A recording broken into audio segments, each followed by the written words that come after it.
तर त्या स्टेजवर त्यांचा सत्कार करत आहेत.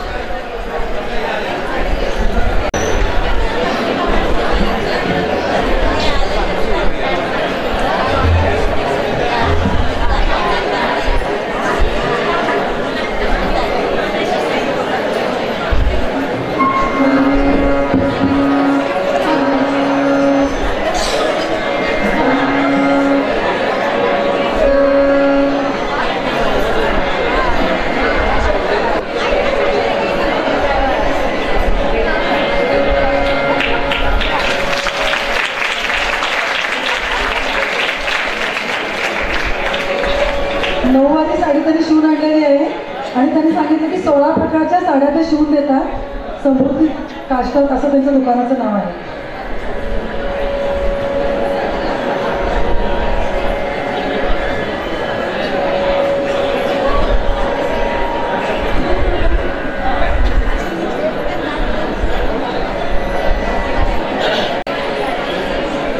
त्यांचा नंबर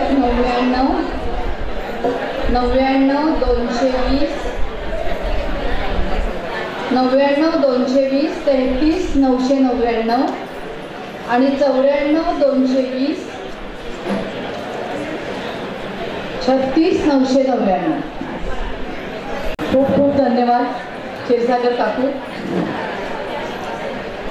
आजच्या दिवसातले आपले द्वितीय कीर्तनकार अर्थातच विश्वंभर बुवांचे पिताश्री आदरणीय हरिभक्तीपरायण वासुदेव बुवा हनुमंतराव जोशी हे सगळं कुटुंब औदुंबरला राहतं आणि दत्तस्थानाचे ते वंशपरंपरागत पुजारी आहेत. आणि सांगायचं वैशिष्ट्य असं, आज वासुदेव बुवांच्या सुविद्य पत्नी पण इथे आलेले आहेत. त्यांच्याशी गप्पा मारताना असं कळलं की वासुदेव बुवांचा जन्म गुरुवारी झाला.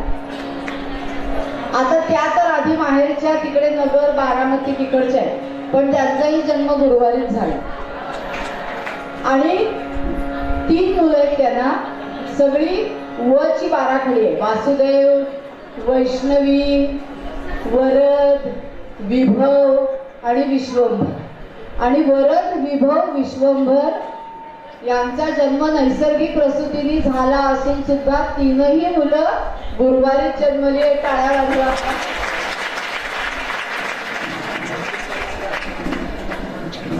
वासुदेव बुवांचा थोडक्यात मी परिचय करून देते.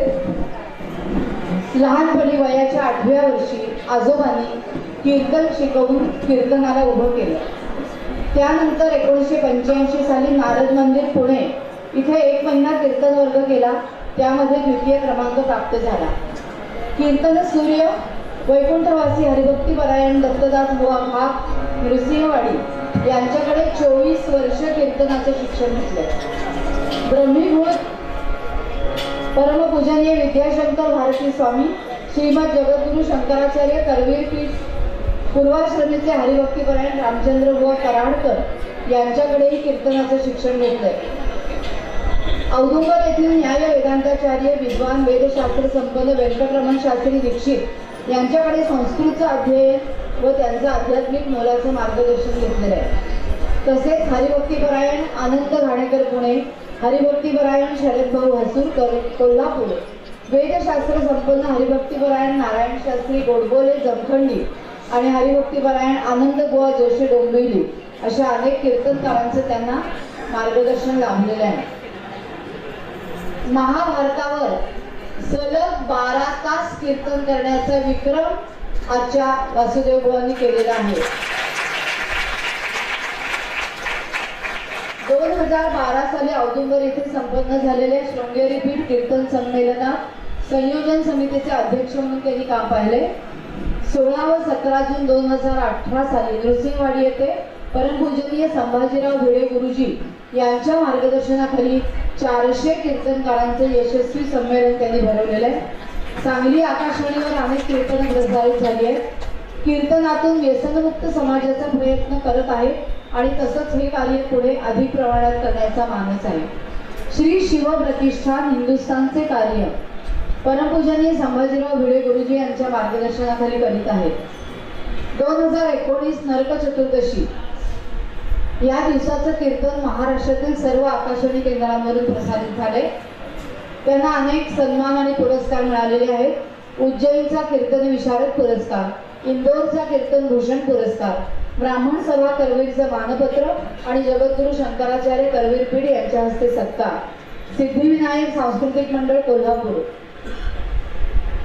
तसेच कीर्तनाच्या निमित्ताने महाराष्ट्र, गोवा, कर्नाटक, गुजरात, मध्य प्रदेश इत्यादी अनेक ठिकाणी प्रवास झाला आहे. त्यांची तीनही मुलं, आता मी सांगितलं तसं वरद, विभव आणि विश्वंभर ही तिघही कीर्तन करतात. आणि मुलांना, मोठ्या मुलाचा तबला शिक्षण चालू आहे, तो तबला साथ करतो. आणि तो विभव आहे, तो हार्मोनियम साथ करतो. आणि विश्वंभर पण तबल्याचं शिक्षण घेतोय. असं सगळं वहिनींना मी आता विचारलं, तुम्ही कीर्तन करता का? त्यामुळे सगळे कीर्तन करतात, कुणीतरी ऐकायला पाहिजे. त्यामुळे त्या काही कीर्तन करत नाहीत, पण घरी मोठं मंगल कार्यालय आहे आणि देवस्थानचा सगळा कारभार आहे. त्यामुळे हे सगळं कुटुंब औदुंबरच्या गुरुदत्तांच्या आशीर्वादाखाली आहे. मी वासुदेव बुवांना विनंती करते की त्यांनी त्यांच्या कीर्तन सेवेला प्रारंभ करा. श्रीमन् महागणाधिपतये नमः.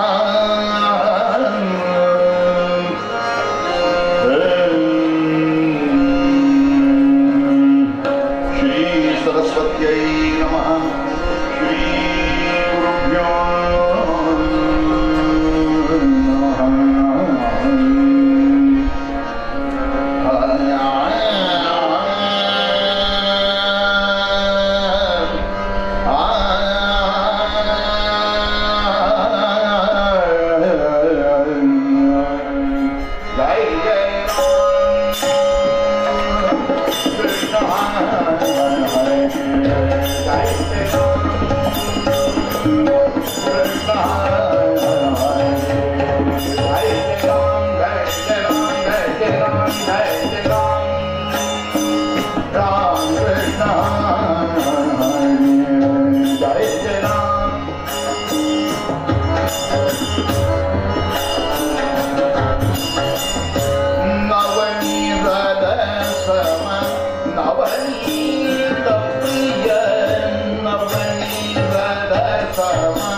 शुभराय महाराज की, श्री सिद्धेश्वर महाराज की.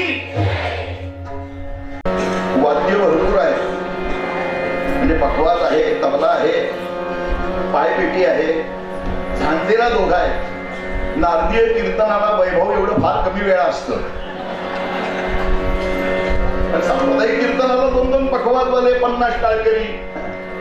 पण नारदी कीर्तनाला एवढं मिळालं, आपण तिला खूप आभार मानतो. आणि सगळ्यात मोठं वैभव म्हणजे हे नाही का, श्रोते तुम्ही जगदीश मूर्ती, तेथे माझी विपत्ती किती. त्यामुळे आपण सगळे आहात पण कीर्तन रंगाय एवढ्यासाठी बोललो. वाद्य भरपूर आहे, आमच्या सगळ्या काळात त्यांच्याकडे आहे. त्यामुळं तुम्हाला काय कमी जास्त आज पाहिजे असेल तर यांना सांगून करून घ्या. तुमच्या कानाची सोय तुम्ही करा.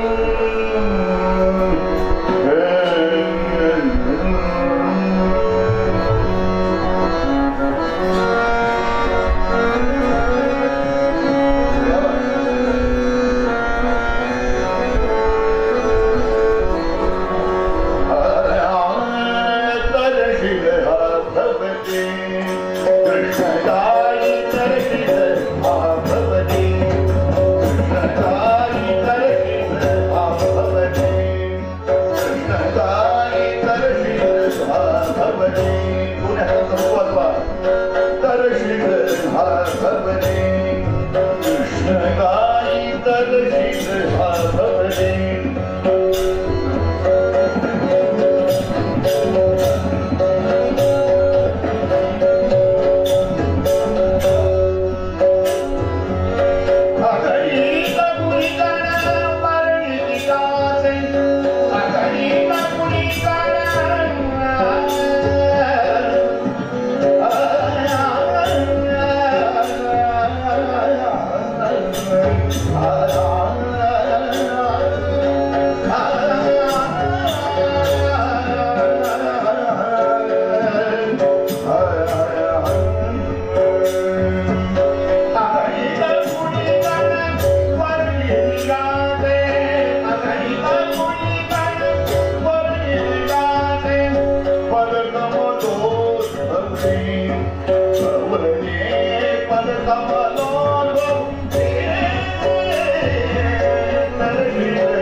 सजयति सिंधुरवर्णो देवो यत्पारमन्दयस्मरणं वासरमयि पद्मसाम्राशीर्नाशेतुलिनानाम् अविरलमदजलनिवहं भ्रमरकुलानीकसेवितकपूरम् अभिमतफलदाकारं कामेशं गणपतिं वन्दे नमामि सततं दत्तम् औदुम्बरनिवासिनं यतीन्द्ररूपैकसदानन्दप्रबोधनम् पादुकारूपी यतिराण नरसिंह सरस्वती राजवेलाजनाज श्री तप्त श्रीपादवल्लभः अवधूत चिंतन श्री गुरुदेव श्री नरसिंह सरस्वती स्वामी महाराज की पंढरीनाथ भगवान की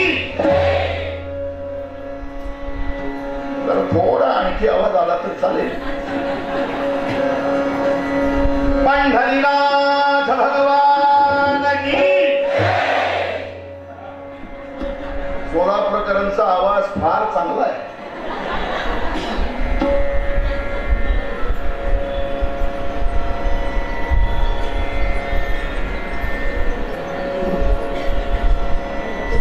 प्रतिवर्षी घेण्यात येणारा हा महोत्सव माझ्या मते यंदाचं 7वं वर्ष आणि 7व्या वर्षातला उत्सवाचाच कितवा दिवस 5वा दिवस तुमच्या 5वीला नाही आहे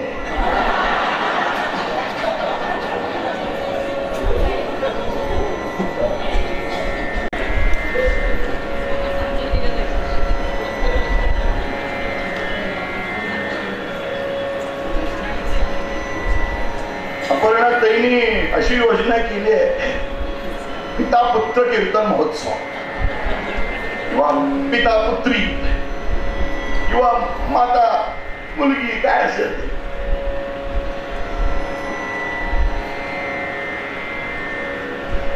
सध्या बाजारामध्ये जाहिरातीचं युग आहे. जे म्हणतात ना, by one and get one free. असं आपल्याला एकावर एक हे उपाय ही भेट म्हणा.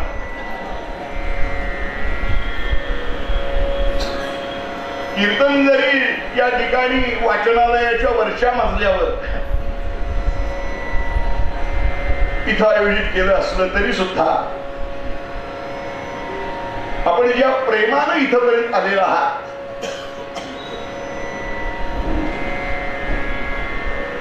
आणि ज्या आवडीनं आलेला आहात, त्याचं कौतुक करावं तेवढं थोडं आहे. अपर्णाताई, त्यांच्या सगळ्या सहकारी मैत्रिणी, सगळ्यांची नावं काही मला माहित नाही, सगळा मंच, सखी मंच, पण त्यांच्या पाठीशी भक्कम उभे आहेत नाही का? तसं आमच्या पाठीमागे त्या भक्कम उठे आहेत सध्या पुढे.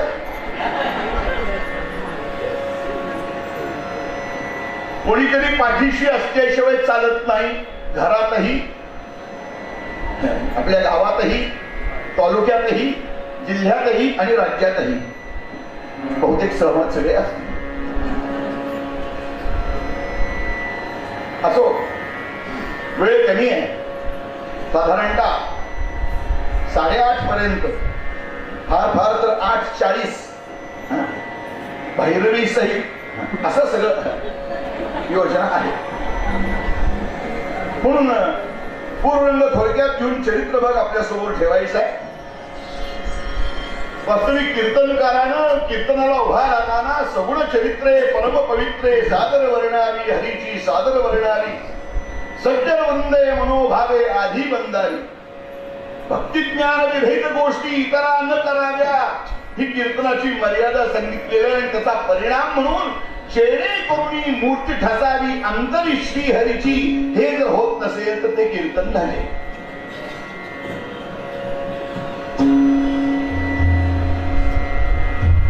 गिरिधर नामक कवीचं एक पद आहे. आपल्याकडे जशी संत परंपरा आहे तसं पंत परंपरा आहे. मोरोपंत आहे. मोरोपंतांचे सत्शिष्य ज्यांच्यामुळं सोलापूर नगरी फार प्रसिद्ध आहे, कविवर्य राम जोशी, हे सगळे पंत कवी. वामन पंडित, अमृतराय, हे सगळे पंत कवी आहेत. यामधलेच एक कवी गिरधर नाव,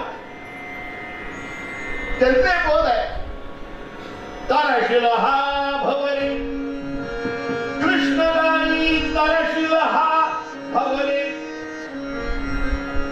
आगणित गुणी गणा वर्णिती ढासे फल कमलोद्भवरे कृष्ण गाई ताराशील हा भवरे गिरिधर प्रभुपणे निज भक्तांचे अक्षय वैभवने कृष्ण गाई ताराशील हा भवरे. पंढरीनाथ भगवान की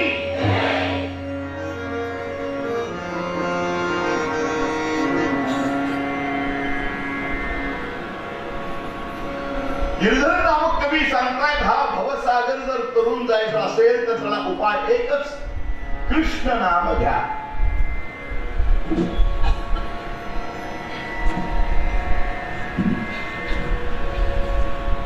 त्यांनी भवसागर म्हटलेलं. भवनाम संसार, भवनाम संसार. भव या शब्दामध्ये भू धातू आहे आणि याचा अर्थ उत्पन्न होणे. ज्या ठिकाणी उत्पन्न होण्याची क्रिया चालते त्याला म्हणतात भव.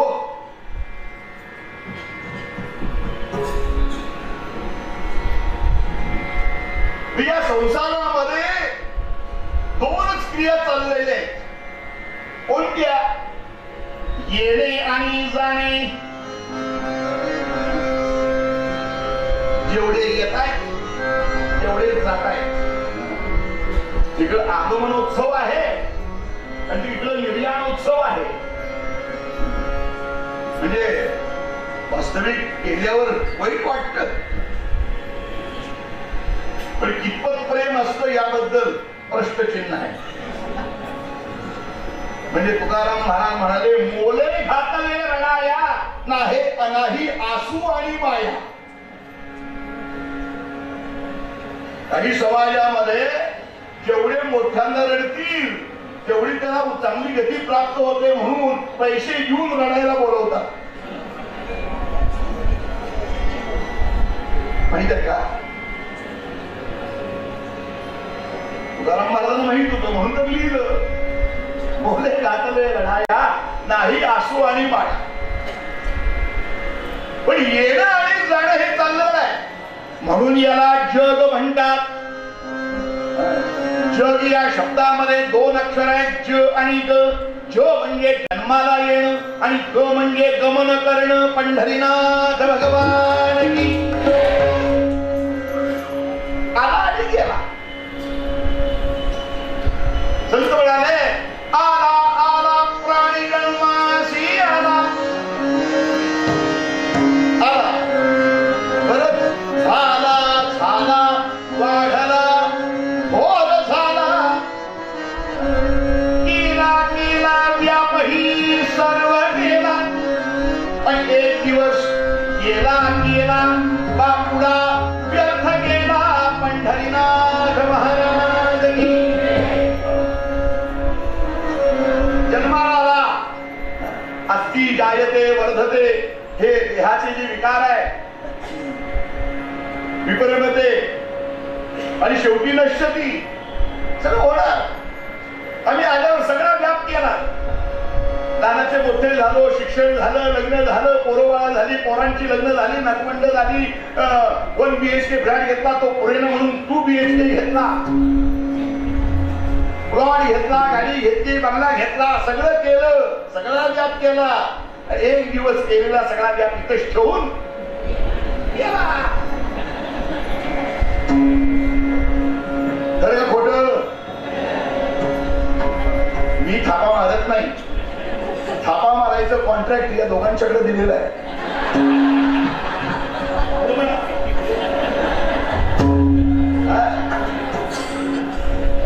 पण जे नुसतं असतं करतात तेवढ्यासाठी हा मृदंग सारखा बोलतो, धिक्तान धिक्तान धिगेला. कथयति सत्तम कीर्तनस्थो मृदंगः. क्या बात है.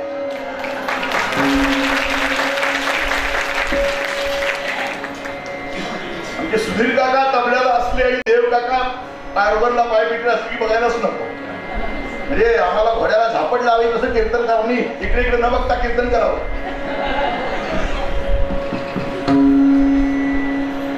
आणि आमची माऊली पाठीमाग आहे हो, ज्ञानेश्वर माऊली.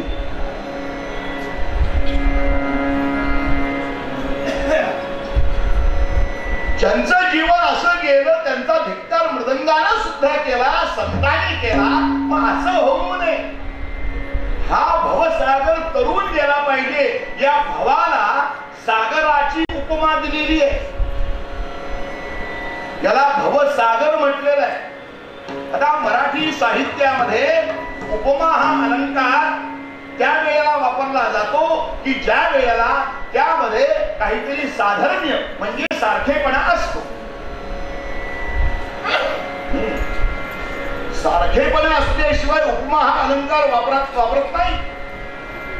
आता भवाला सागर म्हटलेला आहे म्हणजे सागर आणि हा भव यामध्ये काहीतरी सारखेपणा आहे. वास्तविक संसार म्हणजे काय? संसार सागर भरला जातो पूर. आणि एवढ्यासाठी सांगावं लागतं, सांगड बांधारे भक्तीची सांगड बांधारे, श्रीकृष्ण नामाची सांगड बांधारे. संसार या शब्दाची व्याख्या सुद्धा शास्त्रकारांनी फार छान केलेली आहे. ते म्हणाले, संसरन्ति यस्मिन् भूतानि संसारः संसारः एव संसाराः. जिथं संसरण चालतं, संसार म्हणजे येण्या जाण्याची क्रिया चालते, त्याला संसार असं म्हणतात. म्हणजे सागरा चिप्पा दिले काय सारखेपणा आहे. आता सागरामध्ये काय काय असतं. सागर म्हणजे पाण्याचा मोठा साठा. मोठा म्हणजे किती. सागरात पाणी किती कोण मोजायला गेले. धरणातला पाणी साठा किती आम्हाला कळतो. आमच्याकडे कोयना धरण आहे. कोयना 105 TMC. पाणी साठा किंवा द्रव पदार्थ मोजण्याचं परिमाण. त्या TMCचा लॉंग फॉर्म मला विचारू नका, मला माहित नाही ते सांगावं. त्याला क्युसेक्स TMC गॅलन लिटर अशी परिमाण आहे. समुद्रात पाणी साठा किती.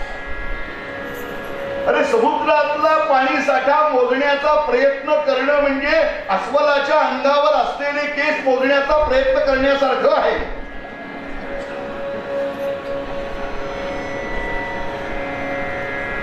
एकदा ठाकरे साहेबांना एखादी भर सभेमध्ये विचारलं होतं, ठाकरे साहेब तुम्ही स्वतःला फार विद्वान समजता, फार हुशार समजता, तर मला सांगा गाढवाच्या अंगावर केस किती. ठाकरे साहेबांनी लगेच सांगितलं व्यासपीठावर ये मोजून सांगतो.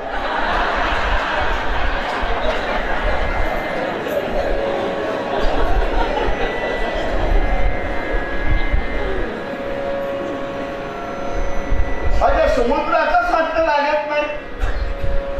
भरपूर पाणी साठा. पण समुद्रामध्ये काय आहे. लाटा आहेत.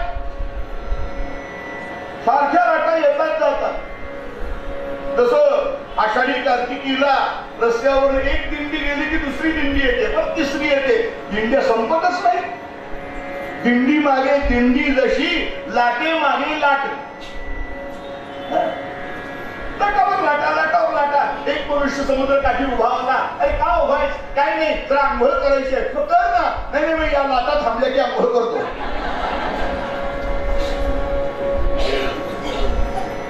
एक गृहस्थ प्लॅटफॉर्म वरनं स्टेशन मास्टर कडे गेला. म्हटलं 7:40 ची पॅसेंजर गेली का. हो गेली. ते म्हटलं ती एक्सप्रेस तीही गेली. ती मालगाडी ती आता यायची आहे. ती एक्सप्रेस अजून यायची. हा सगळ्या गाड्यांचं वेळापत्रक विचारायला लागला. स्टेशन मास्तर सांगितलं तुला कुठं जायचं आहे. तो मला काही नाही रूळ ओलांडून पलीकडे जायचं.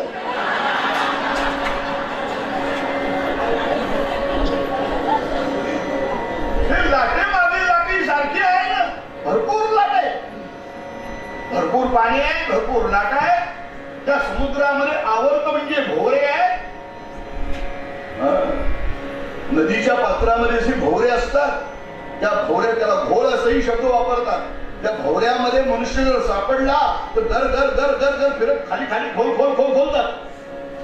त्यामुळे आपल्या गावामध्ये आपण कितीही जरी पट्टीचे पोहणारे असलो तरी परक्या गावामध्ये धाडस करू नये. शास्त्रकारांनी सांगूनच ठेवलंय. नदीनांच नदीनांच शृंगीनां शस्त्रपाणिनां साहसं नैव कर्तव्यम्. परक्या नदीच्या ठिकाणी धाडस नको. ज्या प्राण्याला नख आहेत जास्त जवळीक नको. दूरदर्शन हे लांबून बघा. शृंगीनाम ज्या प्राण्याला शिंग आहेत त्या जवळ जायचं नाही.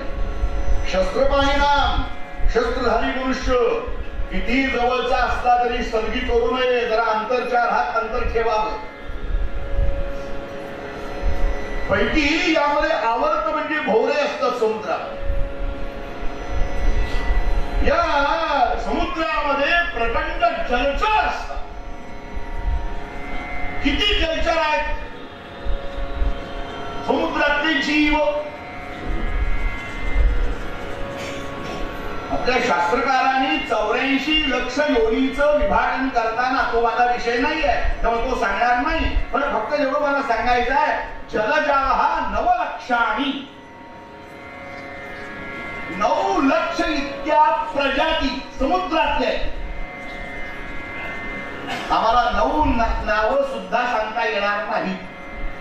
मी संख्या सांगत नाही बरं का, 9 लक्ष 9 लक्ष इतक्या प्रजाती आणि वेगवेगळ्या आकाराची मासे असतात.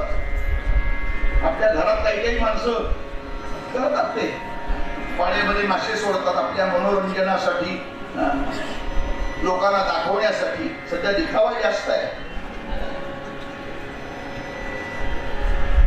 चांदणीच्या आकाराचे मासे असतात, चांदणीच्या आकाराचे, त्याला म्हणतात स्टार फिश. काकडीच्या आकाराचा मासा असतो त्याला म्हणतात सी ककुंबर. वेगवेगळी नावं, वेगवेगळे आकाराचे, म्हणजे जीव आहे. मग एवढं सगळं सागरामध्ये असतो. या सागराची उपमा तुमच्या या भावाला म्हणजे संसाराला दिली. तुमच्या संसारामध्ये असं काही पाणी आहे का, लाटा आहेत का, हे आवर्त भोवरे आहेत का, हे जलचर आहेत का? एक अभ्यासक होता, त्याने सांगितलं हो हो आहेत. उगाच उपमा दिलेली नाही आहे. या आमच्या संसारामध्ये पाणी आहे, लाटा आहे, कावरता आहे, जलचर आहे. म्हटलं कसे सांगतो. कृष्णा तो ये, कृष्ण तो ये, मदन पवनो धूत मोहन बिजावे, तारावरते ताय सहज ग्राह संघा पुलेच, संसाराखे महती जलधौ मज्जतान्न प्रधामं, पारंभोजे वरद भवतां भक्तिभावं प्रदेहि. गोपाल कृष्ण भगवान की. जरा जोरात येऊ बरं का. आज दशमी आहे, उद्या एकादशी आणि परवा द्वादशी. एकादशीचं व्रत हे असं आहे, दशमीपासून सुरू होणार आहे. त्यामुळे तुमची एकादशी जरी नसली तरी म्हणायला काय हरकत आहे. गोपाल कृष्ण भगवान की. कृष्ण तोये, तोय म्हणजे पाणी. संस्कृत भाषे इतकी समृद्ध भाषा या जगाच्या पाठीवर दुसरी नाही. ज्या इंग्रजीची आम्ही गोडवा गातो, त्या इंग्रजीमध्ये पाण्याला फक्त वॉटर एवढा शब्द आहे. फार तर विशेषण असतात. स्टरलाइज्ड वॉटर, बॉइल्ड वॉटर आणि काय असेल ते, पण पाणी म्हणजे वॉटर एवढंच. पण संस्कृत मध्ये तोय म्हणतात, आंबू म्हणतात, जल म्हणतात, नीर म्हणतात, किती नाव आहेत, उदक म्हणतात, आहे ना. तोय म्हणजे पाणी. त्या समुद्रामध्ये पाणी असतं, आमच्या प्रपंचामध्ये सुद्धा पाणी आहे. कुठलं? कृष्ण तोये, कृष्ण रूपी पाणी असतं. आणि संसारामध्ये तृष्णा आहे की नाही, जरा सावकाश रे बाबा. असो असो असो.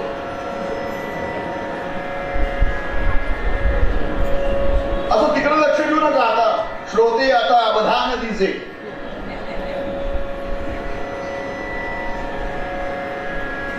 ते त्यांचं काम करतायत, मला माझं काम केलं पाहिजे आणि तुम्हाला तुमचं काम करायचंय. फक्त ऐकू. तृष्णा तृष्णा संसारामध्ये आहे की नाही, आपल्या जीवनामध्ये तृष्णा कशाला म्हणतात? जोपर्यंत हवय हवय वाटतंय तोपर्यंत तृष्णा आहे. दोन शब्द येतात जोडून, आशा, तृष्णा. आमच्या जीवनामध्ये आशाही आहे आणि तृष्णा आहे. संत यापासून बाजूला असतात. संतांशी जाण देते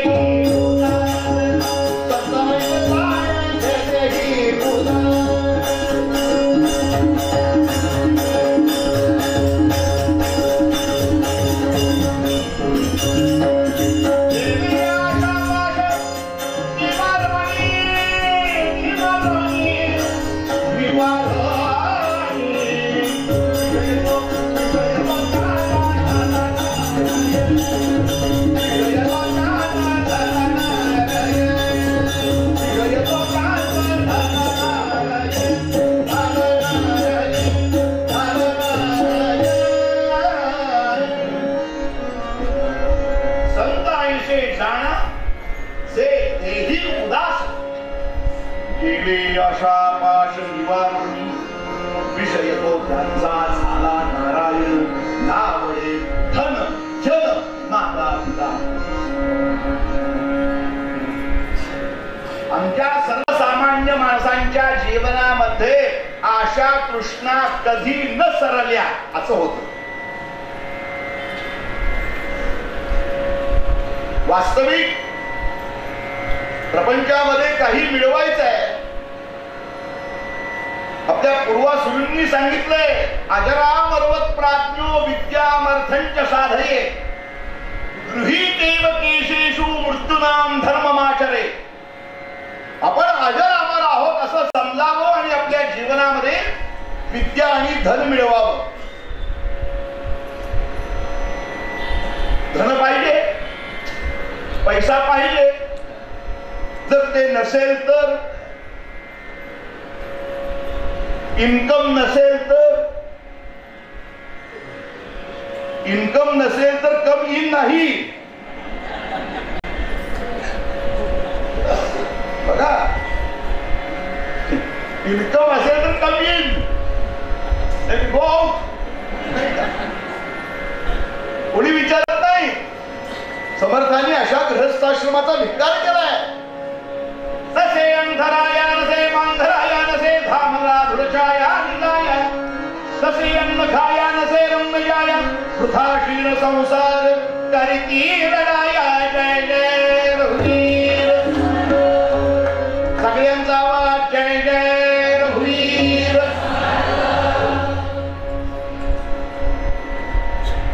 संसारात म्हणजे सगळं पाहिजे पण ठीक आहे.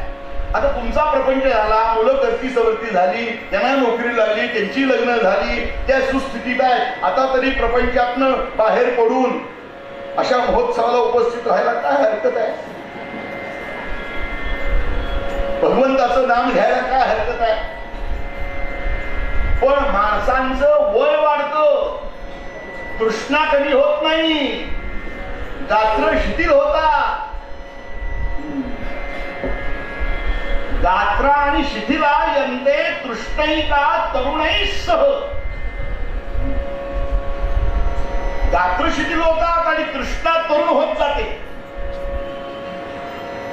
वय वर्ष 99. परतवंड पाहिलं म्हणजे मुलाचं लग्न झालं, नातू आला, नातवाचं लग्न झालं, नातवाला पोरग झालं, सोन्याची फुलं उधळली. आता 99 वर्ष वय आहे, सोन्याची फुलं उधळलेली आहे. आता काही हरकत नाही ना. म्हणजे वाक्याला पूर्ण विराम पाहिजे ना, तर ते वाक्याला अर्थ आहे ना.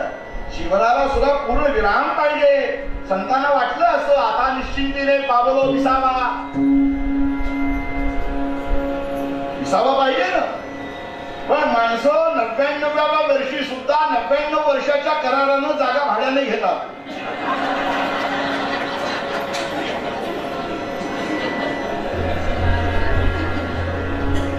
काय म्हणावं. वास्तविक आता वय झालं. वय म्हणजे आपलं आता हरिनामाला लागावं याचं पहिलं लक्ष, वृद्धाकाळाचं पहिलं लक्ष म्हणजे केस पांढरे व्हायला लागतात. पण माणूस हे स्वीकारत नाही. पांढरे झाले की परत रंगवतो. रंगरंगोटी चालू असते. आणि आता सोपं झालंय, बस काटो खोलो और लगाओ. काय कोणतरी शेड आहे.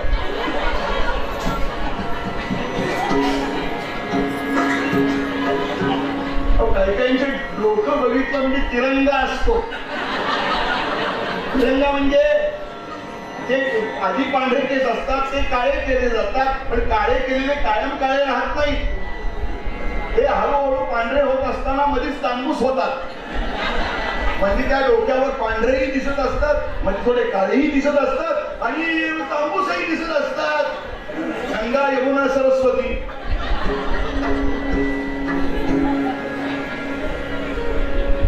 अरे स्वीकार ना, केस पांढरे झाले, स्वीकार.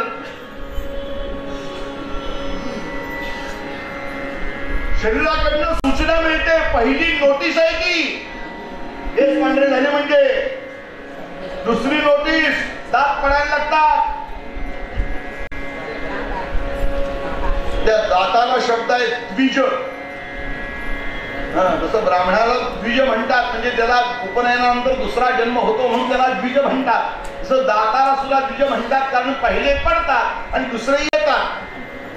दुधाचे गेले, चॉकलेट खाऊन गेले, ते म्हणतात चॉकलेट खाते, आता बंद कर चॉकलेट खायचं नाही का. आता दुसऱ्यांदा दिले, आता परत देणार नाही. माणसं म्हणतात तू दिलं नाहीस तर आम्ही डेंटिस्ट कडे जाऊन आणू. ते बचाली नामक आणतात.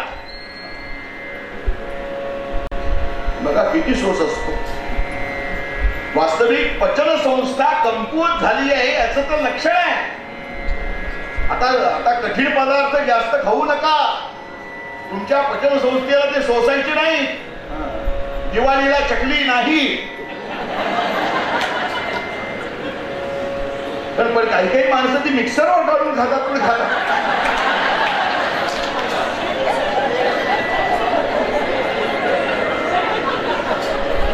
खायला सोडत नाही, म्हणजे खाण्यासाठी जन्म आमचा. म्हणजे जगायसाठी खायचं असतो की खायसाठी जगायचं असतो हेच कळत नाही. गात्रष्टी होतात, तृष्णा कमी होत नाही सगळ्याच बाबतीत. म्हणून जीवनामध्ये तृष्णारूपी पाणी आहे, म्हणून संसारामध्ये तृष्णा तो ये. पण समुद्रामध्ये लाटा असतात म्हणून तुम्ही सांगितलं, या संसारामध्ये लाटा असतात का? उपमा दिली आहे. हो म्हटलं, संसारामध्ये सुद्धा लाटा आहेत. मदन पवन धूत मोहन निघाले, मदन नावाच्या वाड्यापासून तयार झालेल्या मोह नावाच्या लाटा.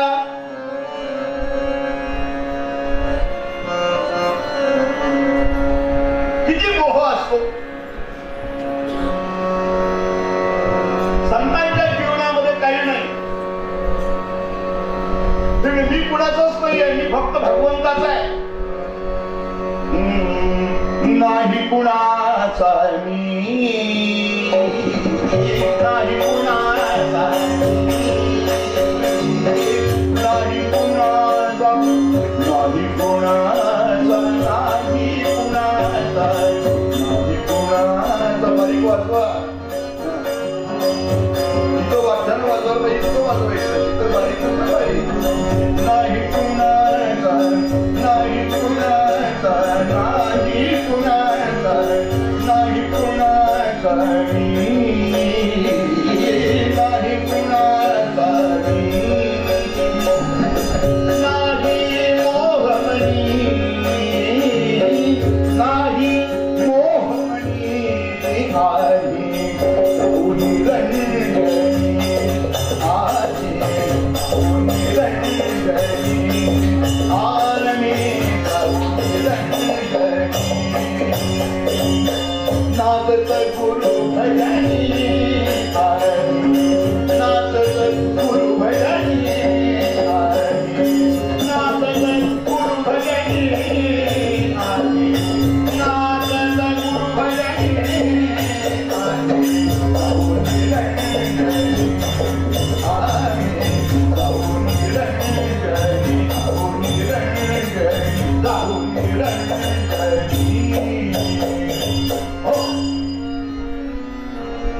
नाही कुणाचा मी, नाही मोहमनी. मोह नाही. आमच्या सामान्य जीवांच्या संसारामध्ये मोह नावाच्या या लाटा असतात. समुद्राची लाट जशी थांबत नाही तशी आमच्या मोहाच्या लाटा थांबत नाही. म्हटलं समुद्रामध्ये आवर्त असतात म्हणजे भोवरे. तुमच्या संसारामध्ये भोवरे आहेत? हो म्हटलं आहे. कोणते आहेत? माझ्यावर रागवणार नाही ना? सांगू का? दारावर ते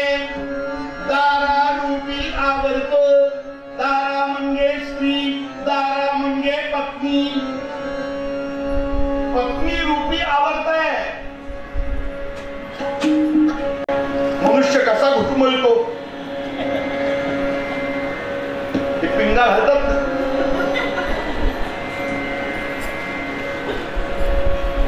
म्हणजे भोवऱ्याला आरी असते, आरी जशी भोवऱ्याला, आरी खाली मोळा असतो भोवऱ्याला, आरी जशी भोवऱ्याला, कांदा फिरवी तशीच नवऱ्याला.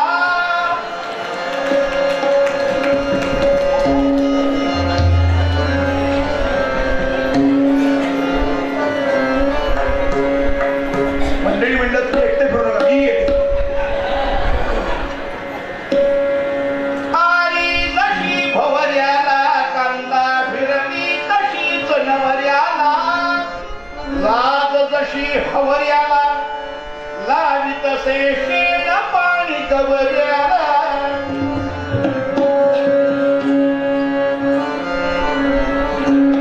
कीर्तन वृक्ष होऊ नये म्हणून काही काही थोडस विनोदी काव्य आमच्या काही कीर्तनकारांनी केलेलं आहे. कारण जेवणामध्ये लोणचंही पाहिजे, कोशिंबीरही पाहिजे, चटणीही पाहिजे, भाजीही पाहिजे, पण त्याचं स्थान तेवढंच ठेवायचं बघा, प्रमाणात. प्रमाणामध्ये सर्व काही असावे.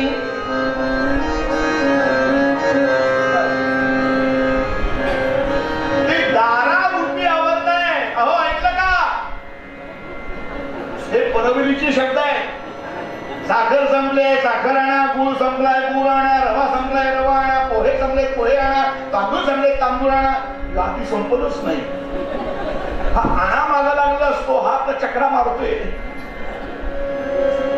दारावरते म्हटलं समुद्रामध्ये प्रचंड जलचर आहेत म्हणून तुम्ही सांगितलं, संसारामध्ये जलचर आहेत का? हो म्हटलं आहे. तानय सहज ग्राह संघा पुलेश, मुलं बाळ रूपी जलचरच आहे. लहानपणी लहान म्हणून नाही का,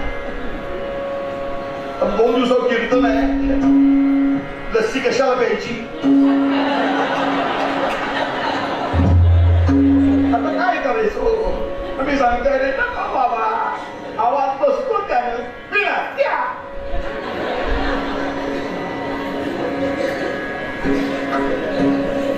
लहानपणी लहान म्हणून आणि मोठेपणी मोठी म्हणून. सध्याच्या काळामध्ये समाजामध्ये वृद्धांचं असलेलं घरातलं स्थान हा चिंतनीय विषय झालाय आणि चिंतेचा विषय झालेला आहे. लहानपणी आई आई आई करणारं लेकरू आई म्हातारी झाली की त्या मातोश्रीला मातोश्री दाखवतो. वृद्धाश्रम मातोश्री वृद्धाश्रमाचं नाव.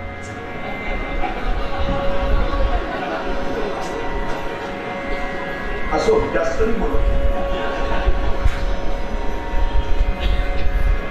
ही मुलं बाळ सगळं वेगळं तुमच्या हातात आलं की तुमची गंमत शून्य. हे तसंच असतात. समर्थांनी छाती एवढ्या पाण्यामध्ये टाकलीला त्या गोदावरीच्या पात्रामध्ये उभारून तपश्चर्या केली. आणि त्या पाण्यामध्ये तपश्चर्या करत असताना खाली मासे चावत असायचे.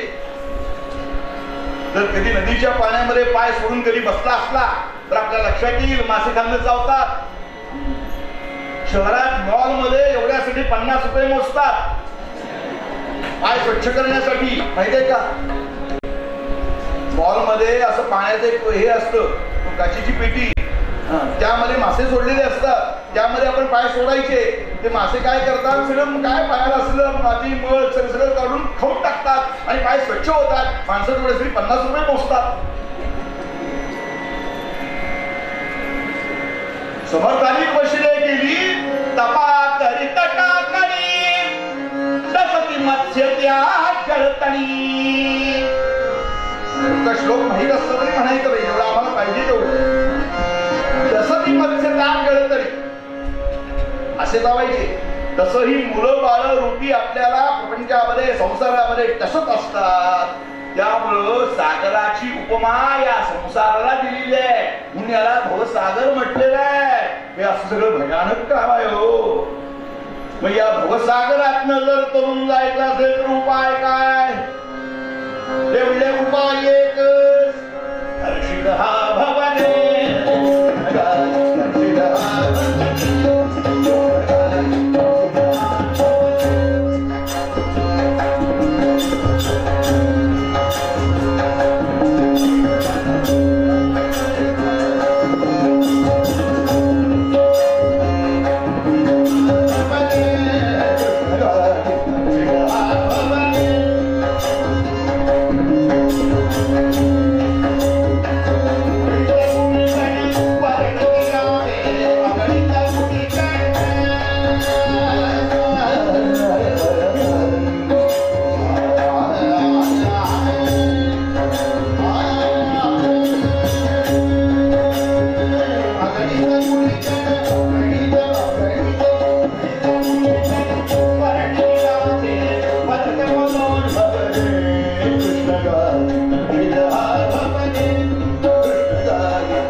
विश्वाचा आधार हे ज्यांनी जाणलं त्यांची कथा उरलेल्या 30 मिनिटांमध्ये.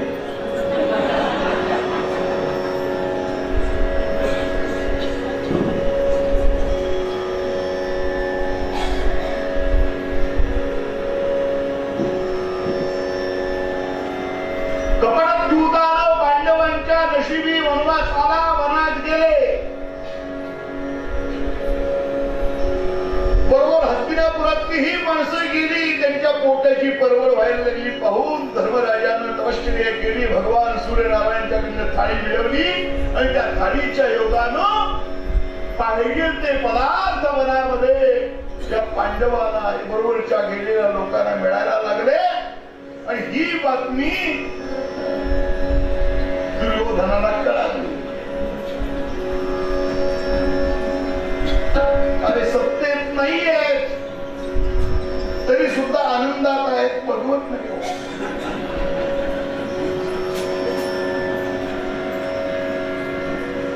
पण काही काही माणसांना बघवतच नाही. आणि थोडा तंत्र कधी करतो आवाज.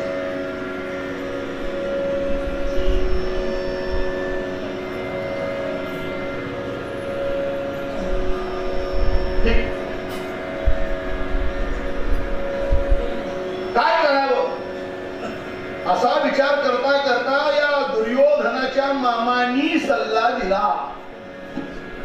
दुर्योधनाचे मामा म्हणजे शकुनी मामा, हे दुर्योधनाचे म्हणजे कौरवांचे आजीवन सल्लागार होते.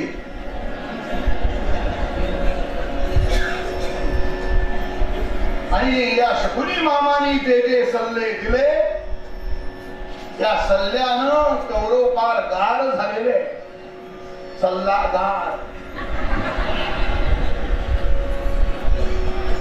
त्यांनी सल्ला दिला, अरे बघ पांडव हे महाप्रतापी आहेत, आमचे सामने लढाई करून त्यांना मारणं, त्यांना संपवणं सोपं नाहीये. तर एखाद्या तपस्व्याची तू सेवा कर, त्याला प्रसन्न करून घे आणि तो प्रसन्न झाला की त्याला वर असा माग की ज्या वरानं पांडवांचं भस्म होईल. आणि या मामांच्या सल्ल्याप्रमाणे असे तपस्वी दुर्योधनाला मिळाले, ते म्हणजे दुर्वास. दुर्वास म्हणजे भगवान शंकरांचा अवतार. नुसता शंकरांचा अवतार नाही, अत्रि पुत्र भगवान दत्तात्रयांचे सख्खे भाऊ. दुर्योधनानं मन लावून सेवा केली खरी, पण सेवे पाठीमागचा हेतू चांगला नव्हता. आपण संतांची सत्पुरुषांची सेवा करताना सेवे पाठीमागचा हेतू भगवंताची कृपा, संतांची कृपा हाच असा.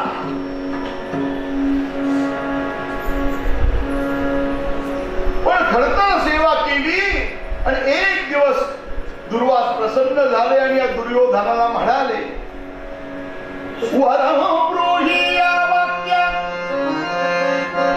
परसुनितो कार्य पूर्णता झाला, दुसरे नलगी नाही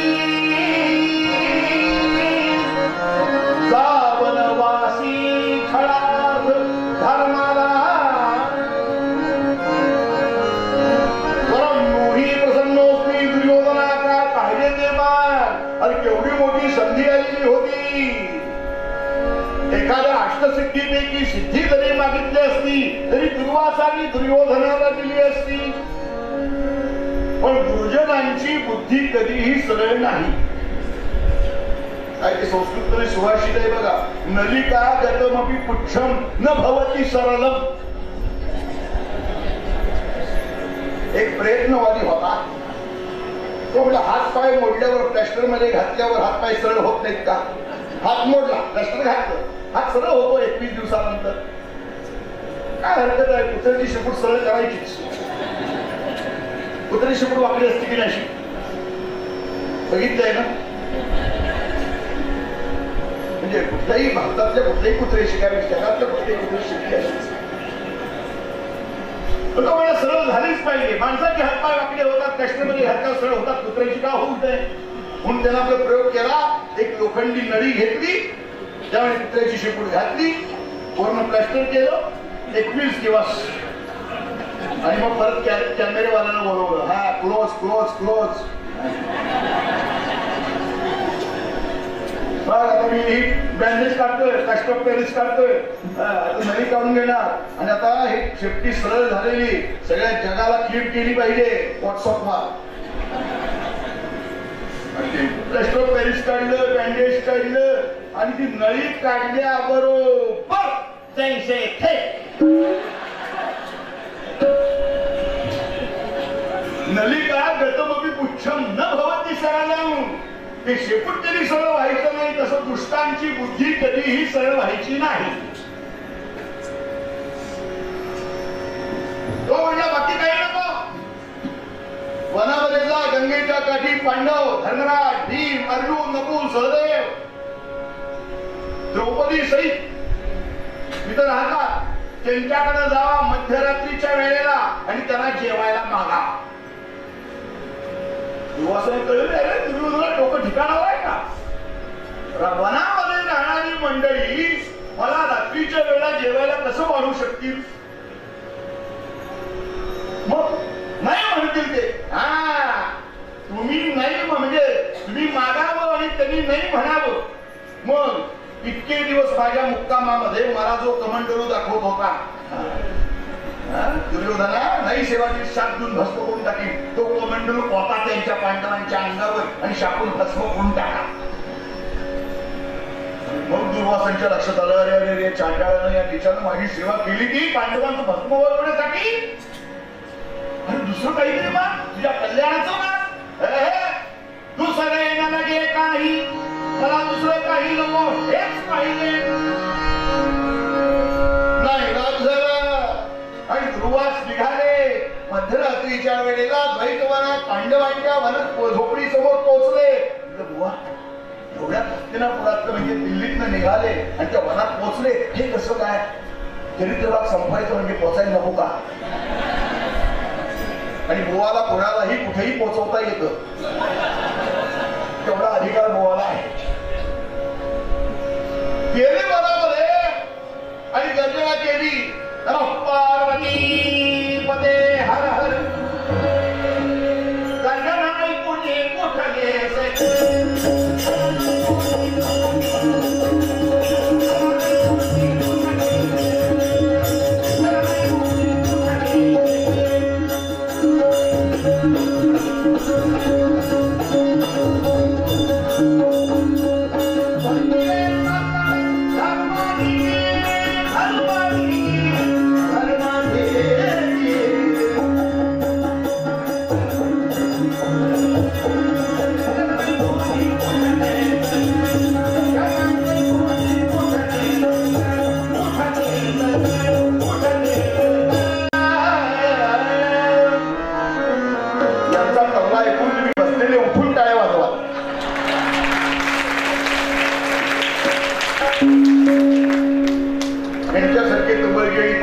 साथी असल्यावर कोणाची पेक्षा नाही ठोपायची कीर्तना उठले आणि सगळे येऊन पाहिलं तर दुर्वासदारा नमस्कार केला. लगेच त्या धर्मराजानं भीमाकडे पाहिलं. लगेच भीमानं पाय धुवायला पाणी आणलं. त्या नकुल सहदेवानं गंध फुलं आणली. घरात होती ती, आश्रमात होती. काय स्वागत आहे. नुसतंच पाठी नाही, वेलकम, तुम्हीच वाचा आणि तुम्हीच या. अपर्णाताई नुसतं म्हटलं तुम्ही त्या चौकात या आणि मला फोन करा, मी खाली आलेच. आणि या वयात त्या खाली आल्या यावं लाभ म्हटल्या. या वयात त्या खाली आल्या आणि यावं काय स्वागत आहे. सुंदर स्वागत केलं. त्यांना बरं वाटायला लागलं. पण असं बरं वाटायसाठी आले नव्हते. डोळे मोठे केले. एक एक डोळा फुलपात्रा एवढा केला. आवाज चढवला आणि सांगितलं काय चाललंय.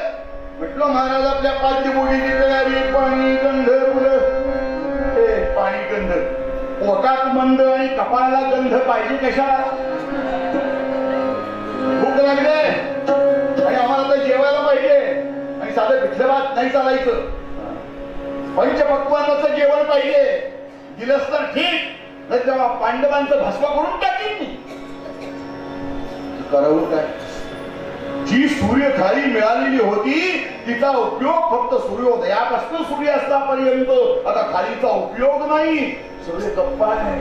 अशा वेळेला ती द्रौपदी पुढे झाली आणि म्हटली महाराज पानं तयार आहेत, बसता काय बोलणार, लक्ष्मी का म्हणते आपण ब्राह्मण आहात, तपस्वी आहात, प्रवासाहून आलेला आहात, प्रवासाहून आल्यावर स्नान केल्या घरी जेवायचं नाही, हा सनातन वैदिक नियम आहे. आणि असं असताना जेवायला पाहिजे म्हणता, हो जवळ गंगा नदी आहे, स्नान करा आणि जेवायला या. दुर्वास म्हणते ही फार हुशार आहे, तुमचं म्हणजे मला खुश करण्यासाठी सांगत नाही. कालिदासानं सांगितलंय निसर्गा देवपंडिता हा. आमच्या माता भगिनी निसर्गतः हुशार असतात, पुरुषाचं पांडित्य हे शिकून येतं. होय म्हणा.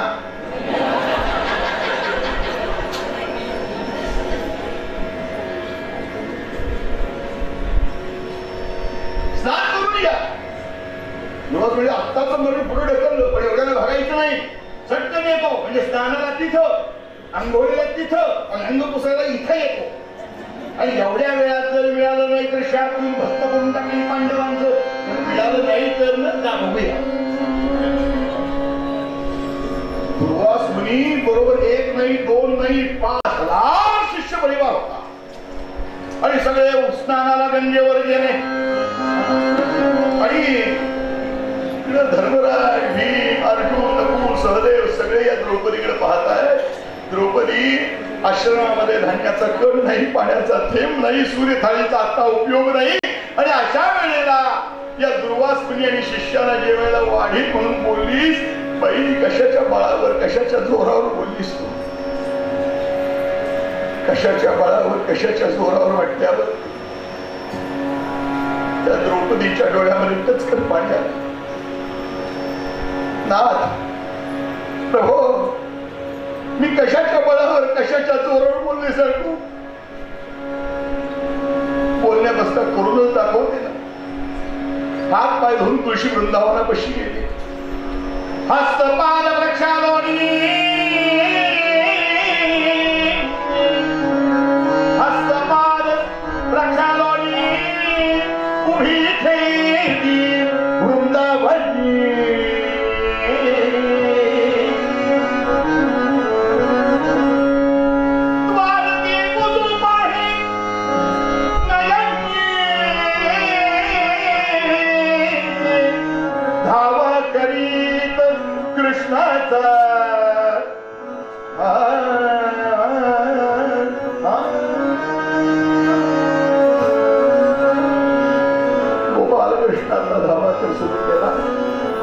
कृष्ण माझी माता, कृष्ण माझा पिता, बहीण बंधू चलता कृष्ण माझा, नान्यस्त्राता नापिदाता न भरता.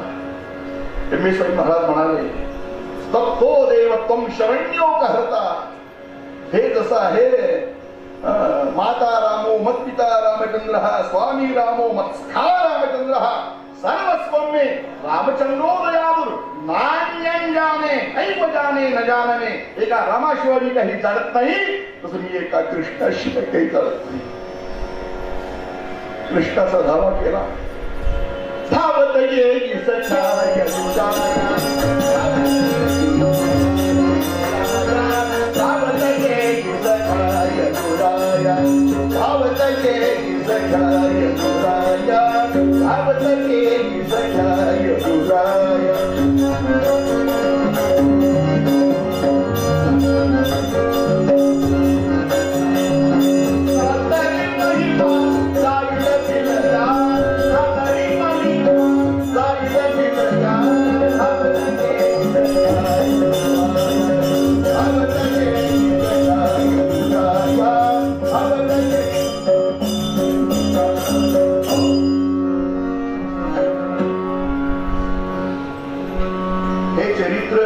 कमी 5 तासाचा आहे,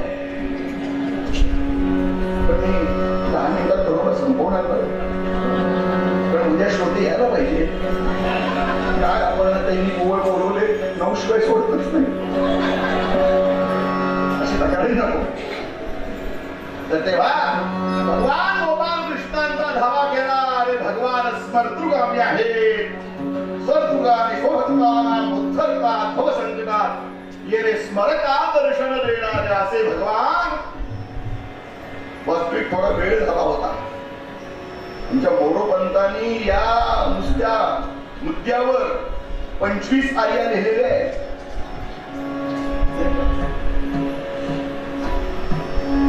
म्हणजे पद पण भरपूर आहे.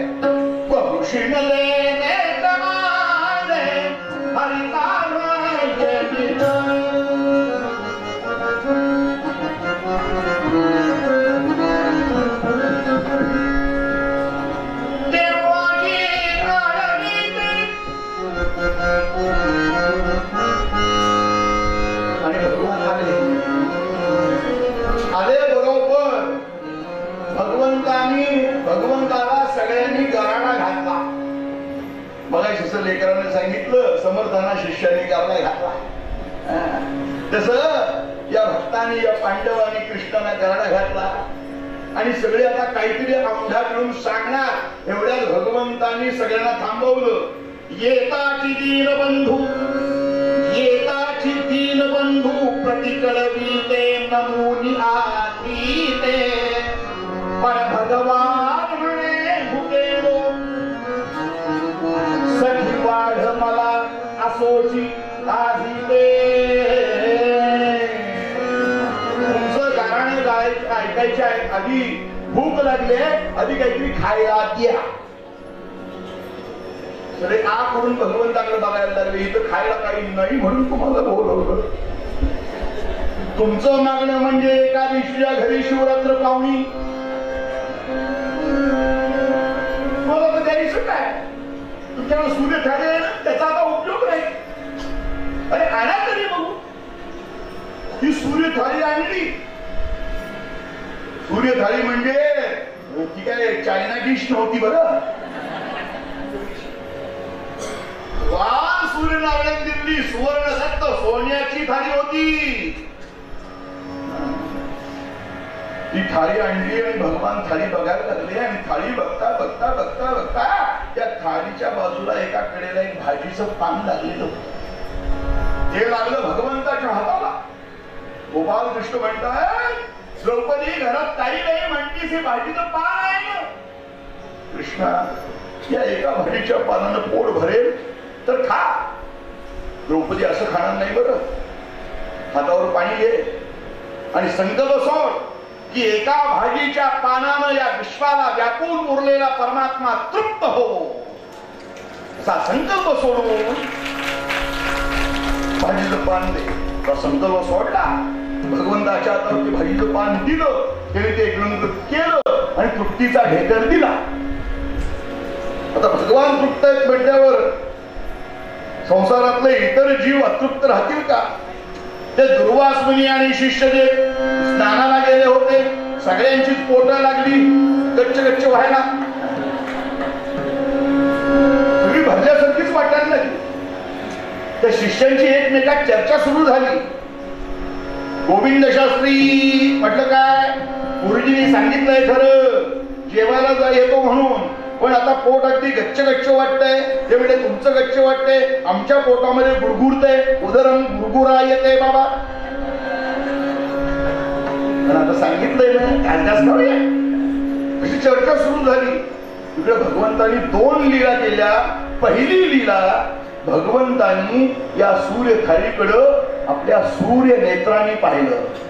भगवंताचे 2 नेत्र म्हणजे सूर्य चंद्र.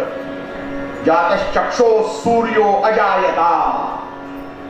त्यापैकी चंद्र नेत्र मिटला आणि सूर्य नेत्राने थाळीकडे बघितल्या बरोबर त्या थाळीला वाटलं सूर्योदय झाला.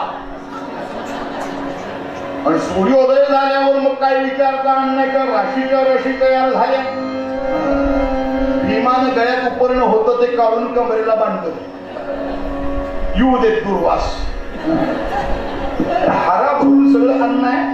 लाडवाचा हारा भरलेला आहे. 25 इकडं 5 तिकडं काय खाणाराही होता खायला घालणाराही होता. थाळीच्या योगानं अन्न तयार झालं, पांडवांच्या जीव आला, सगळ्यांना बरं वाटलं. पण पांडवांच्या नकळत भगवंतांनी दुसरी लीला केली. आपली अधिष्ठात्री माया, जगाला नाचवणारी माया, त्या मायेला बोलावलं. ती माया आली, सगुण गुण माया. कोल्ह्याच्या चरित्रामध्ये आमच्या दास गुरु महाराजांनी वर्णन केलंय. सगुण गुण माया आली कोल्हाटीण खेळाया. माया आली, जगाला नाचवणारी माया आली. आणि भगवंतांनी मायेला ऑर्डर दिली. जसं आता सगळीकडे ऑर्डर देतात, हॉल तुमचाच, ताटे वाट्या टेबल तुमचेच, जेवण तुमचंच, फक्त आमची 50 माणसं. अनादी केटर्स असे जर आम्हाला कुठली प्रॉम्प्टिंग करणारे पाहिजे, म्हणजे आम्ही दोषी सुद्धा केटर आहोत.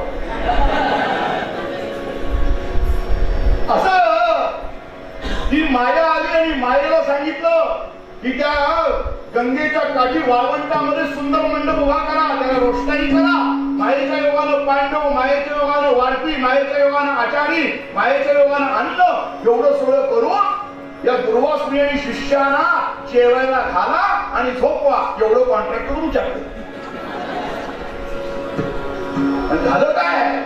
श्री हरिने हो कशी करणी केली,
चटणी आहे, टोमॅटोची चटणी आहे, नाही सोलापूरची शेंगाची डाळ्याची चटणी आहे.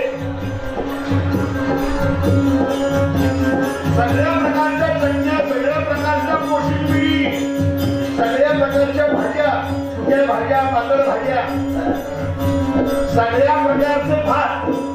मी भाताचे प्रकार सांगायचे होते म्हणून सांगतो. पांढरा भात, मसाले भात, साखर भात, काय होतं विचारा, नारळी भात, श्रावण भात, दही भात, ज्याला कर्नाटकात गेलं पातळ भात असतो, पिशिबी अन्न म्हणतात. इथं कर्नाटक जवळ आहे तुम्हाला. चित्रान्न होतं, फोडणीचा भाग पोळी होता, सगळ्या प्रकारचे भाग होते. भातावर आंधळ वरण होतं. वरणाचे प्रकार 2 असतात.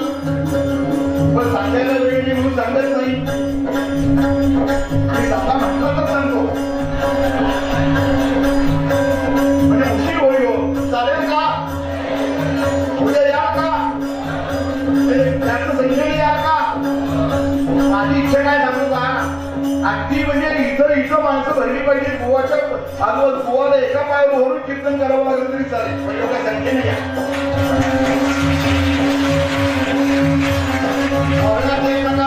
एक डोळं सुवर्ण आणि दुसरं आंधळं वर्ण डोळं सुवर्ण म्हणजे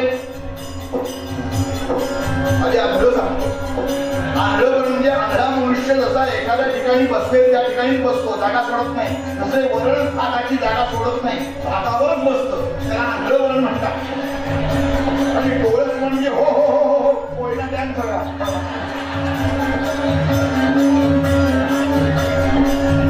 आणि दारोड्याचं सांबार होतं दारोड्याचं सांबार कधी खाल्ले का म्हणजे काही काही भागामध्ये सांबार प्रसिद्ध असतात त्याच्यामध्ये 3 पदार्थ असतात तिखट मीठ आणि पीठ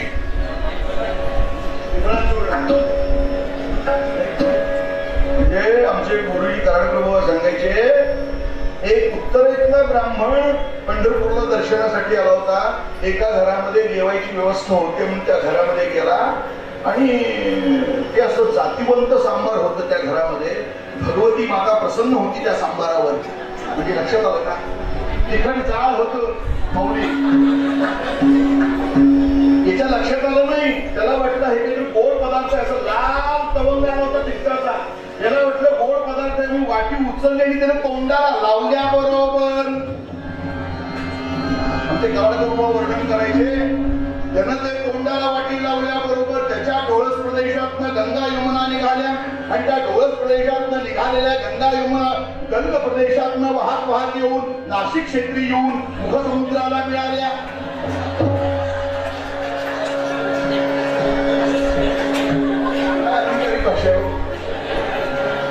डोळस प्रदेशातनं निघालेल्या गंगा यमुना गंग प्रदेशातनं वाहत वाहत येऊन नाशिक क्षेत्री येऊन मुखसमुद्राला येऊन मिळाल्या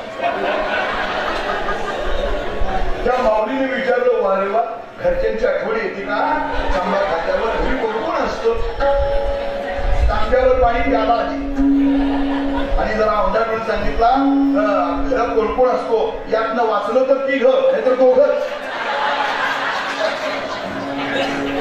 पण इथं भगवंताच्या कृपेची गोष्ट आहे भगवंताच्या लीलेनं नुसतं श्रीकृष्ण रेस्टॉरंट असतं तर किती गर्दी खेचते भगवंताच्या हातचा प्रसाद हो सुंदर सांबार होतो आणि नमः पार्वती पते हर हर महादेव आता कुंडाची लढाई सुरू झाली आणि एक एक पदार्थ घ्यायला लागले श्रीखंडाची सारी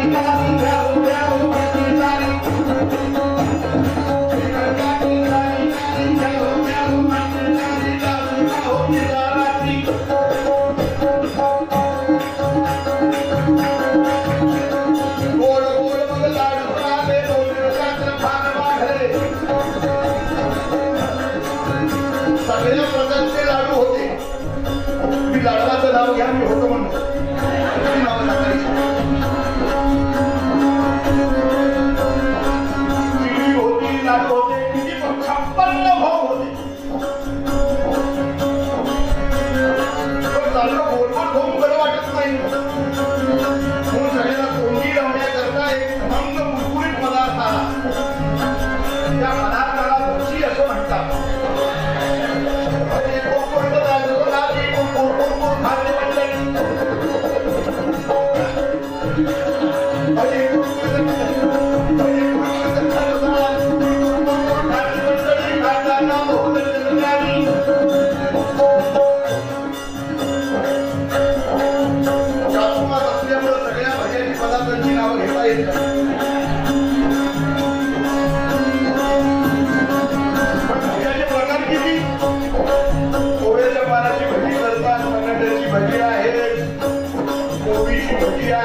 हो अशी सुंदर पदार्थ गुरुरंगामध्ये यांचा कटाव ऐकला सगळं नील श्याम तरुण तो 6 काढल्याचा कटाव आहे सगळा पाठ आहे मला तर असे सगळे जेवढे सुरू झालं सगळे जेवले आणि आता जेवताना वाढून म्हणजे आग्रह करून करून वाढलो नुसतं वाढू का नको पुण्यामध्ये गेलो तुम्ही एके ठिकाणी मला एके गोवा तुम्हाला रात्री किती भूक आहे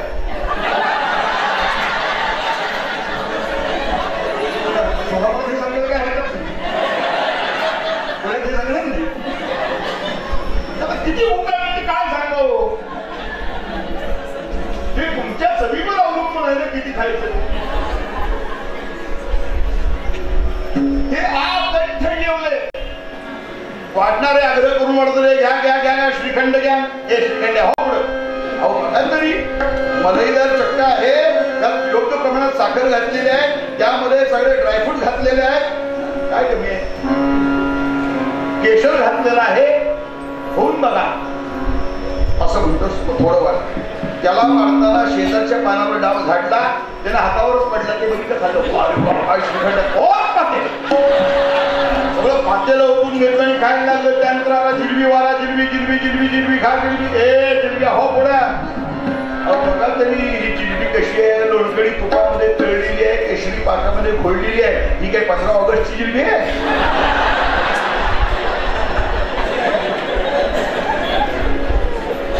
एवढी फुसफुशीत जिलबी होती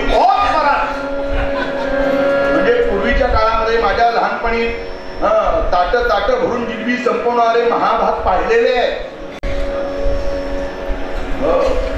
एका बैठकीला 25-25 लाडू खाणारे आजही औदुंबरला आहे सध्या त्यांना कोणी जेवायला बोलवत नाही कसं बोलवून चालेल हा जणांचा एकटं खाणार हो पुढं काही ना डोक्यात कल्पना अशी यायला लागली ही जिलबी जर पाकामध्ये घोळली नसती तर या जिलबीच्या पोकळीमध्ये आम्ही श्रीखंड भरून खाल्ला असतो एक जण म्हणला देवानं तोंड इथं दिलं देव चुकला त्याऐवजी देवानं तोंड इथं द्यायला पाहिजे होतं म्हणजे जरा जास्त जेवता आलं असतं स्वाहा स्वाहा असं काहीतरी झालं असतं देव चुकला पण एवढे जेवले मुक्तेश्वराने या प्रसंगाचं वर्णन केलेलं आहे म्हणून हा बुवा सांगतोय एवढे जेवले एकेकांची पोट भटल्यावर ती पोट जी नगारा पालथा ठेवल्यावर कसा दिसतो अशी एकेकांची पोट दिसायला मुक्तेश्वराने वर्णन केलंय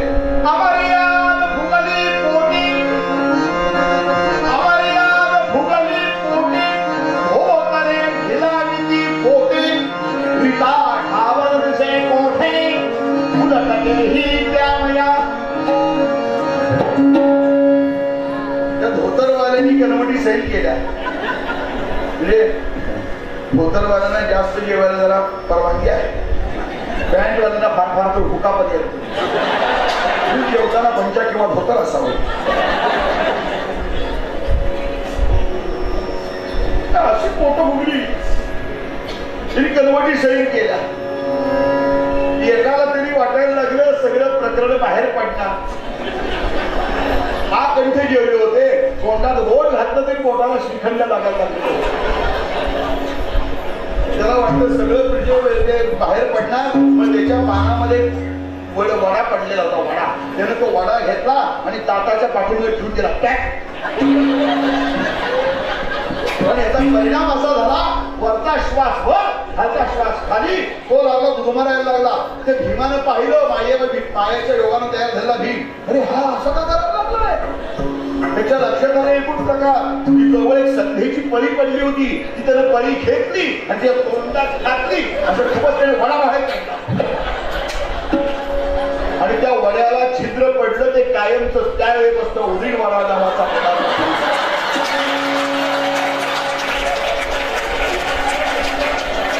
उडीदवड्याची ही जन्मकथा आहे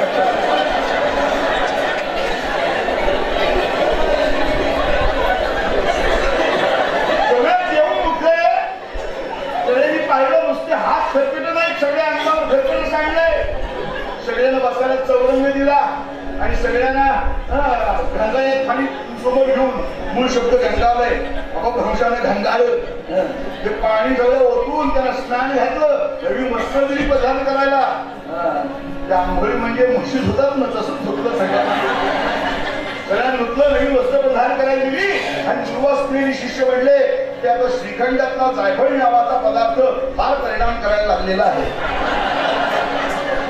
त्यामुळे आम्हाला आता झोप आली आम्हाला झोपायचं चला म्हणजे कुठं वाढवलं झोपायचं चला तर पलीकडे बघा हो शहर मंदिर तयार आहे हो खरोखर सुंदर शहर मंदिर तयार होतो तेव्हा तुम्ही पाहिलं वा वा वा वा वा काय सगळी योजना आहे स्वच्छ सुंदर बेडशीट घातलेली गाद्या घातलेल्या टक्के होते लोड होते उशा होत्या पांघरायला सगळं होतं आणि सगळे गादीवर गेले आणि मान टेकवल्या बरोबर भरायला लागली सगळे भरायला लागले गाढ निद्रेमध्ये गेले बरोबर भगवंतांनी मायला सांगितलं बघा आता 9:15 झालेले आहे आता ते सगळं जे मायेच्या निर्माण केलेलं सगळं आटपलं सगळं गुप्त झालं म्हणजे शयन मंदिर गुप्त ते पाळपी आचारी पाठ ताट सगळं गुप्त म्हणतो बुवा तिच्या गाद्यावर झोपले होते त्या गाद्या गुप्त लागले वाळवंट पोळायला आणि हा झालेला म्हणजे प्रकार खऱ्या पांडवांना सुद्धा कळणार नाही पण ते काळीचे यवन तयार झालं भगवान म्हणतायत अरे नकुला किती वेळ झाले ते दुर्वास गेले असताना त्याला बोलून आण अन्नगार होत नाही का तो नकुल बोलवायला बाहेर पडला आणि त्या वाळवंटात गंगा काठी येताना नकुल तो ठेचकायला तो नेमका दुर्वास आलाच वाटत कोण भाव नाही दुर्वास दारू काय झोपलाय चला ना तिकडे जेवायला जेवायला म्हटलं झोप गेली अरे मग आतापर्यंत केलं ते काय केलं स्वतःच्या पोटाला हात लावून बघितला स्वतःला चिमटा काढून बघितला दुर्वासाने अरे तू तर वाढलंस आम्हाला म्हणजे मी कुठे वाढलं हे काय बोलतंय ह्याला कळलं हा काय बोलतोय ह्याला एक प्रश्न विचारताय कारण दुर्वासाने विचारता का नकुलाला विचारलं नकुला एक प्रकार माझ्या डोक्यात यायला लागलाय खरं सांग तुमच्या घरामध्ये आणखी कोण आलंय का घर कोण नाही सगळे घरचेच आहेत कृष्ण घरचेच होते हो पांडव आणि कृष्ण हत्ते भाऊ मामे भाऊ प्रत्येक असा घरचाच आहे आणि कृष्ण म्हणजे अगदी पांडवांच्या जवळचे म्हणजे भगवंत आणि भक्त एवढे एकरूप झालेले होते म्हणजे भक्त तो आणि मी नाही तुझा वेगळं नाहीच एकरूपच झालेले होते आणि त्याची लक्षण आहे पण खरं सांग आणि कोण तुमच्या 6 जणांच्या व्यतिरिक्त कोण आहे सांग एवढं विचारा सांगितलं गोपाळ कृष्ण आलेले गोपाळ कृष्णांचं नाव ऐकल्याबरोबर दुर्वासाने कोवडी पाहून घेतली स्वतः अरे बाबा माहित होतं की जर पांडवांना त्रास द्यायला गेलो तर माझी फजिती होणार आहे पण या दुर्योधनाच्या बोलण्याच्या मध्ये अडकलो आणि फजिती करून घेतली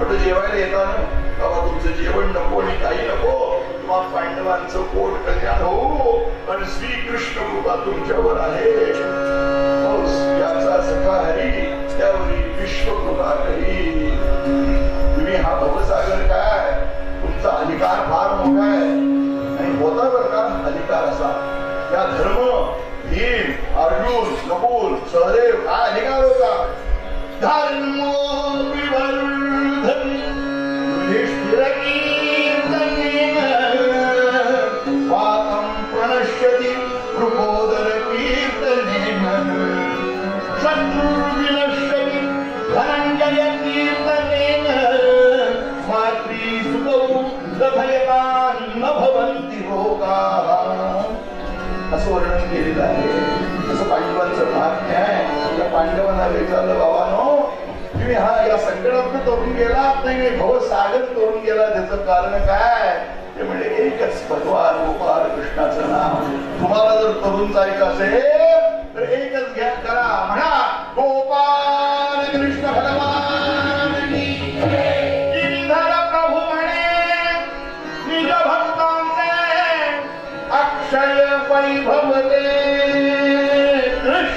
गाई तारशील हा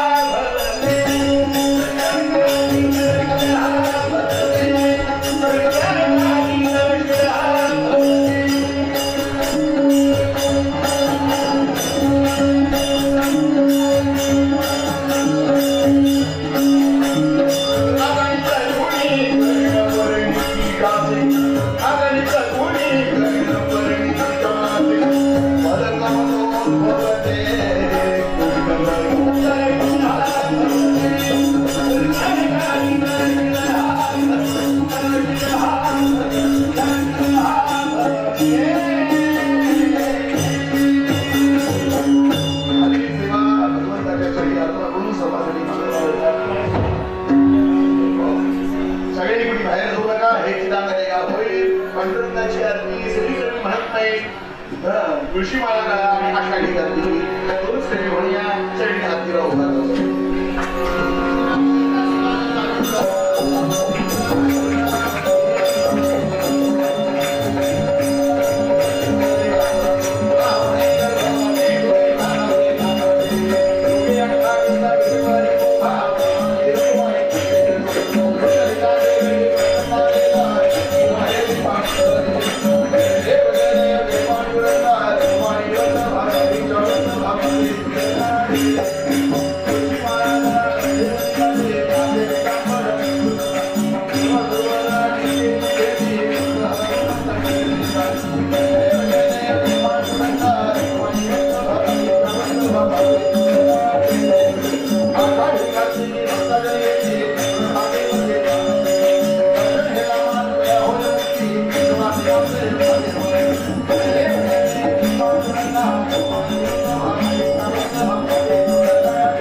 आजच्या सारखं 4:10 विष्णू सहस्रनाम होईल आणि त्यानंतर हरिभक्ती परायण कुमारी सिद्धी कुलकर्णी आणि त्यानंतर हरिभक्ती परायण श्रीमती विश्वास बुवा कुलकर्णी पुणे यांची कीर्तन होणार आहे.